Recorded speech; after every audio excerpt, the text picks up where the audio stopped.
We have a post here. Are rockets always big? It's Stacey from Old Beach. Of course they're big. Yeah, but you can have different sizes, Picasso, and rockets have a lot to do with launching, so I'm going to launch myself out of the shack. Right now. 3, 2, 1. 3, 2, 1, and liftoff of Space Shuttle Discovery.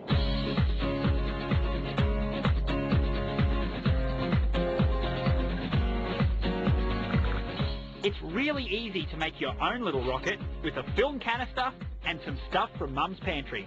This is how it's going to work, hopefully. Put some white vinegar in the canister, add some baking powder, put the lid on. It'll cause a reaction, fizzing up and give off a gas. Pressure will build up in here and finally lift off. The reaction will happen straight away, so to give me a bit of time to put the lid on and get back, I've put a teaspoon of powder in a tissue. Let's do this. Make sure you use a film canister where the lid fits into the cylinder.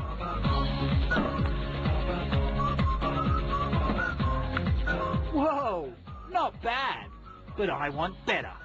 Aerodynamics weren't quite right, so I added a nose cone and fins. Oh yeah. Same fuel, but hopefully I'll get better performance. Science, science, science is golden. Whoops. Looks like I need to look at my glue. Lost a fin there, but at least it got into the air. The others flew, but I think I need to upsize. I call this big fella Rudolph the Destroyer. Red nose. Fly, Rudolph, fly! Right, don't think I'll be needing this anymore. Might go and get help from a professional.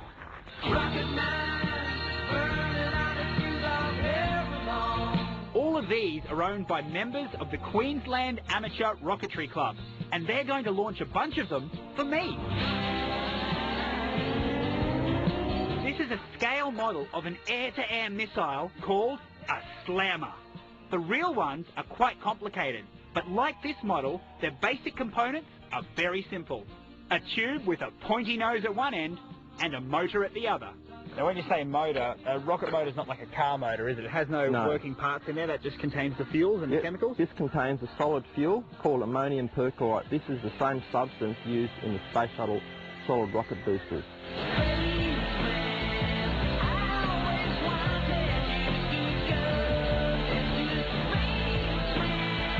The two solid rocket boosters on the shuttle provide 80% of the thrust to get this monster off the launch pad. Each booster contains 450,000 kilograms of solid fuel. Fun to talk about, but even more fun to actually do. Shall we go fire one of these babies off? Yep, let's do it. Let's do it.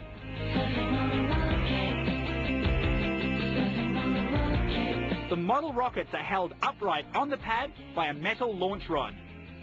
Before the motor goes into the tube, an igniter is fitted to the motor, then a launch controller is connected. We need to stand well back from the pad. Paul inserts a key, then hits a button.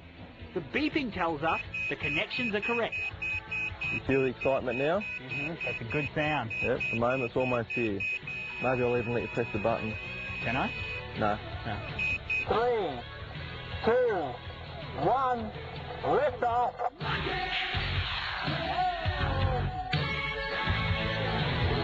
And there she goes. How good was that? Uh-oh, looks like the parachute hasn't opened. Houston, we could have a problem. Glad that's not my car.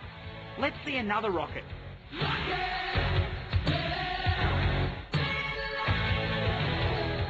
NASA could learn something from this. 2 shuttles launched by 1 rocket. NASA, can you hear me? Pay attention. Good idea.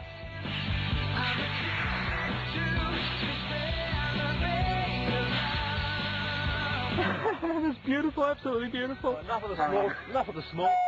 Let's fire this big one again. All right, let's fire again. Okay, Paul, I'm up for it. Okay, would you like to push the launch button this time? Can I? No. Can't find that angle, don't you? Just launch the rocket.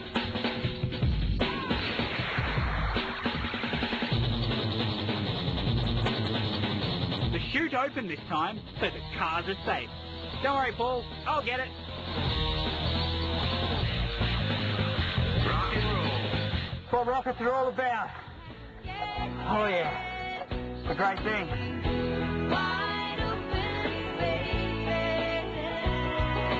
Rocketry is a great family sport. It's also good exercise. It only takes a bit of a breeze to come up and you could be in for a walk.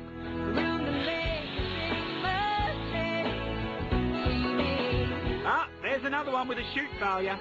And as a finale, this is what the guys call a drag race. 3, 2, 1, ignition! Oh!